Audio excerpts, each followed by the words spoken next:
Laurence Gour, étudiante en soins infirmiers, en rémission d'un sarcome des Wings.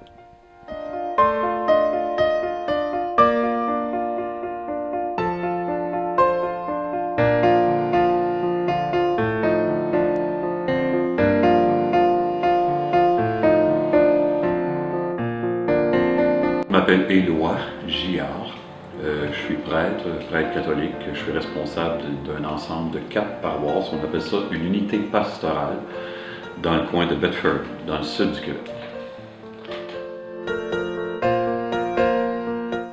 Je m'appelle Étienne Villeneuve, puis je suis médecin de famille ici à l'hôpital de Joliette, puis à l'unité de médecine familiale du nord de la Naudière.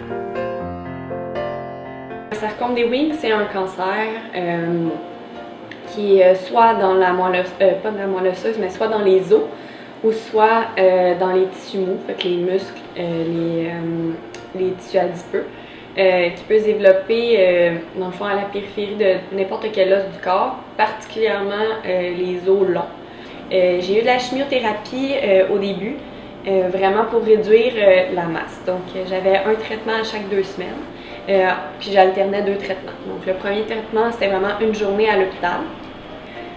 Toute la journée, je recevais ma chimiothérapie, puis 2 jours, en fait j'avais 2 semaines pour me reposer. Au bout de 3 mois, j'ai passé un scan qui, dans le fond, pour aller voir si ma tumeur elle avait rétréci.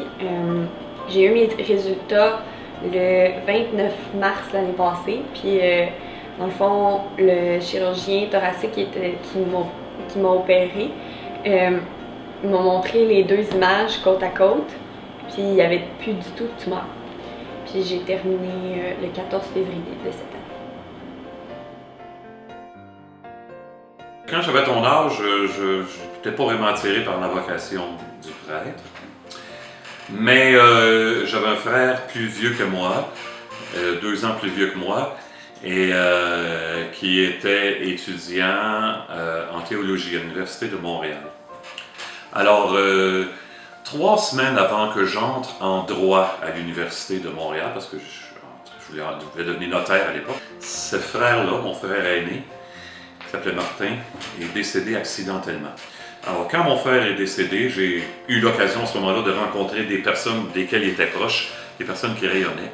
Et les rayons, ça passe. Qu'est-ce qui rayonne, ça ne vient pas nous rejoindre ici, ça vient nous rejoindre ici. L'essentiel, c'est là que ça se trouve. Hein?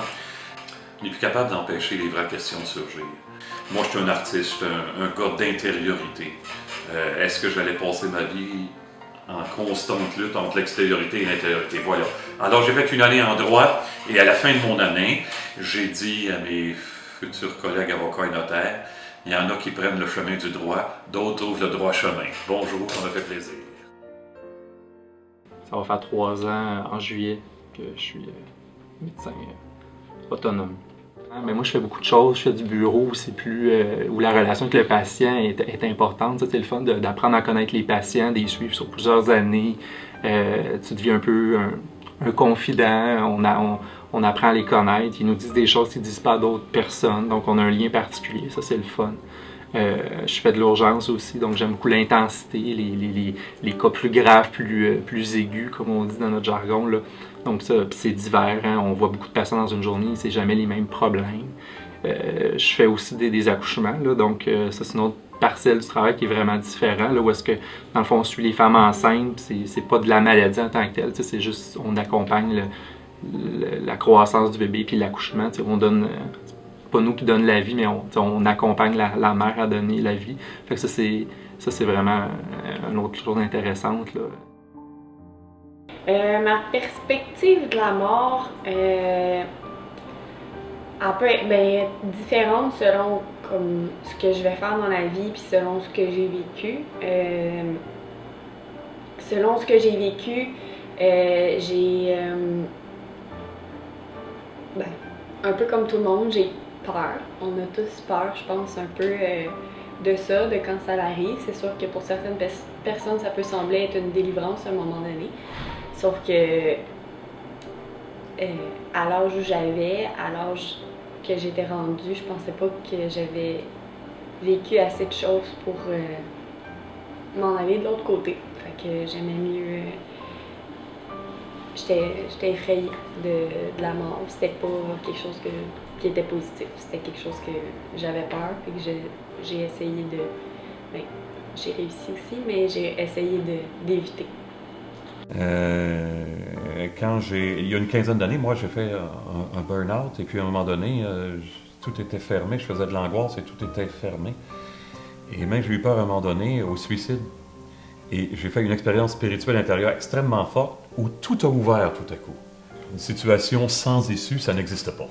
Alors pour moi, parce que j'ai fait l'expérience d'une forme d'impasse qui a débouché, je sais par le dedans, sans pouvoir t'expliquer beaucoup plus en détail. En tout cas, je pourrais donner toutes sortes d'exemples, mais alors pour moi, la mort, c'est un passage vers la vie en plénitude.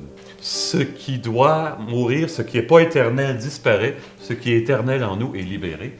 Et la mort donc permet donc de devenir, que ce qui est de Dieu devienne pleinement de Dieu en nous, en communion avec Dieu. Voilà. C'est sûr que c'est différent. C'est quelqu'un qui est proche ou quelqu'un qui est un patient.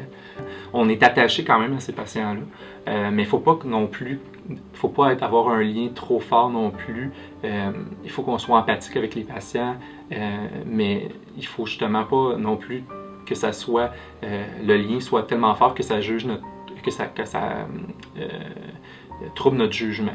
Ça m'est déjà arrivé de perdre un bébé que je suivais, là, que la mère est arrivée, puis son bébé d'1 an que moi je suivais était décédé, puis elle me l'a appris. Fait que c'est sûr que c'est des coups durs, ça vient nous chercher, c'est sûr, on est humain, tout ça, mais de notre côté, notre rôle, c'est aussi de soutenir la personne qui vit ça, donc on peut pas se laisser emporter non plus par les sentiments. Fait que c'est sûr que ça vient nous toucher, là, puis on va le dire aux patients là, qu'on comprend, qu'on trouve ça triste. C'est des fois des patients qui étaient plus proches de nous, on va en parler après ça avec d'autres collègues, puis ça arrive là, d'avoir des moments où est-ce que c'est plus difficile. Mais je pense qu'il faut aussi avoir une approche professionnelle avec les proches ou les patients qui vivent des problèmes comme ça. J'ai déjà entendu une petite fille qui était malade dire à un moment donné, tu sais, avant je recevais des cadeaux juste à Noël puis à ma fête. Puis elle dit maintenant, ben, à tous les jours quand je me lève, c'est un cadeau.